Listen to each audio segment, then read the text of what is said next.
আমরা মাননীয় মুখ্যমন্ত্রীকে জিজ্ঞেস করতে চাই যে রাজ্যের বামফ্রন্ট সরকার ছিল 35 বছর, মাঝখানে 5 বছর বাদ, একটা ইনসিডেন্ট যে এ রাজ্যের 92,000 চাকরি হয়েছে বামফ্রন্ট সরকারের সময়, একটা ইনসিডেন্ট যে রাজ্যের বেকাররা চাকরি চাইতে গিয়ে মুখ্যমন্ত্রীর বাড়ির সামনে পুলিশের লাঠিপেটা খেয়েছেন বা কেস খেয়েছেন, একটা ইনসিডেন্ট। আমাদের রাজ্যে মাননীয় মুখ্যমন্ত্রীর কাছে প্রতিদিন এসটিজিটির পরীক্ষার্থীরা ফায়ার সার্ভিস ইন্টারভিউ দিয়েছেন, পুলিশ ইন্টারভিউ দিয়েছেন, নানা দপ্তর ইন্টারভিউ দিয়েছেন, তারা দেখা করতে চান।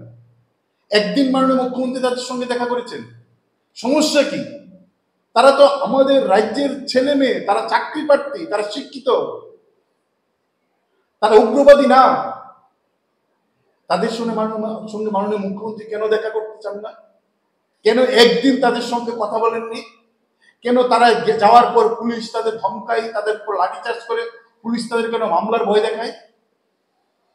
তার আগে তো বামফ্রন্ট সরকার ছিল। বামফ্রন্ট সরকারের সময় মন্ত্রীর বাড়িতে দাবি করতে গিয়ে একটা ইনসিডেন্ট আছে যে পুলিশ লাঠিচার্জ করেছেন,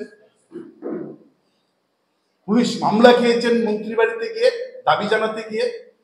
আমরা বলছি না, এরকম একটা ইনসিডেন্ট নেই। তাহলে কেন প্রায় প্রতিদিন মুখ্যমন্ত্রীর কাছে কর্মপ্রার্থীরা যাচ্ছেন দেখা করতে গিয়ে পুলিশের লাঠি খাচ্ছেন, নয়তো মামলা খাচ্ছেন? আমরা এই বিষয়টার স্পষ্টীকরণ চাই। 19,000 চাকরি হয়েছে, সফলতা করানোর চেষ্টা করছেন, কিন্তু এই 19,000-এর মধ্যে যে আমাদের হাতে তো কাগজ আছে, 19,000-এর মধ্যে প্রায় 1,000-এর উপর ছেলে মেয়ের চাকরি হয়েছে যাদের এই যে নাংশ আছে,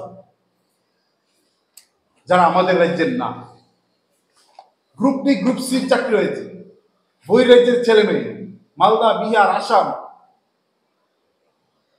এই যে 19,000 চাকরি করে আপনি সুর চড়াচ্ছেন, এই বহির রাজ্যের ছেলে মেয়েদের চাকরি হয়েছে আমাদের রাজ্যে গ্রুপ ডি গ্রুপ সি। কি অপরাধ ছিল আমাদের রাজ্যের ছেলে মেয়েদের ন্যূনতম গ্রুপ ডি গ্রুপ সি চাকরির প্রশ্নে? কি অপরাধ ছিল? রাজ্যে প্রায় 1,000 উপর ছেলে মেয়েকে বঞ্চিত করে কার স্বার্থ রক্ষা করতে বহিরাজ্যের ছেলে মেয়েদের এই গ্রুপ ডি গ্রুপ সিতে চাকরি দেওয়া হয়েছে?